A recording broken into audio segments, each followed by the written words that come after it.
بسم اللہ الرحمن الرحیم۔ بحکم الہی حضرت ابراہیم علیہ السلام نے جو صدا لگائی، وہ صدا اللہ تعالیٰ کو ایسے پسند آئی کہ اللہ تعالیٰ نے قیامت تک کے آنے والے مسلمانوں کے لیے اپنی عقیدت و محبت کے اظہار کے لیے ایک منفرد طریقہ اور مخصوص طریقہ طے کر دیا ہے، جسے حج کہتے ہیں۔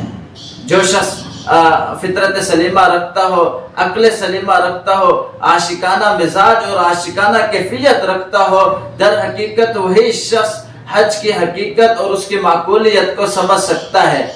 آپ ذرا تصور کریں، حاجی جب حج کو جاتا ہے تو کس قدر عاشقانہ سفر میں اور عاشقانہ عبادت میں وہ مشغول ہوتا ہے۔ حاجی جب حج کو جاتا ہے تو اپنے گھر بار عزیز و اقارب کو چھوڑ کر جاتا ہے، حلیہ و لباس کو چھوڑ کر فاخرانہ لباس کو ترک کرتا ہے اور صرف 2 چادریں زیب تن کر کے حالت احرام میں مکہ سے مینا سے عرفات سے پھر وہ مزدلفہ کو جاتا ہے، مزدلفہ سے پھر واپس مینا کو آ جاتا ہے۔ یہ آمد و رفت اور یہ سرگرداں ہونا اور کبھی سر بسجود ہو کر اللہ تعالیٰ سے رو رو کر دعائیں مانگنا اور حجر اسود کو چومنا، کبھی ملتزم سے سینہ چمٹا کر بلک بلک کر رونا، یہ سب کچھ عاشقانہ ادائی ہی تو ہیں۔ لیکن ان سب چیزوں میں حاجی کا حج کرنے میں مقصد یہ ہجر و مقام نہیں ہوتا، بلکہ در حقیقت اللہ تعالیٰ کی رضا اور خوشنودی ہی ہوتی ہے۔ لیکن انسان کمزور ہے، اپنے محبت کے جذبات کے اظہار کے لیے محسوسات کا محتاج ہے۔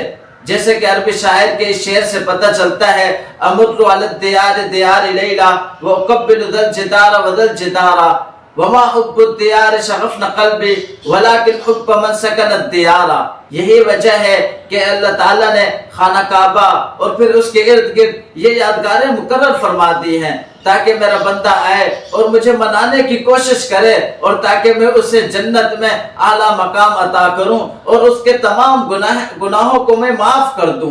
اور اس سال دنیا بھر سے جو کثیر تعداد میں مسلمان حج کو جا چکے ہیں، یقیناً وہ بڑے خوش نصیب ہیں، اور دعا کرے اللہ تعالی ہم سب کو حج کے اس عاشقانہ سفر اور حج کے اس عظیم فریضے کی ادائیگی کی توفیق عطا فرمائے۔ وما علینا الا البلاغ المبین۔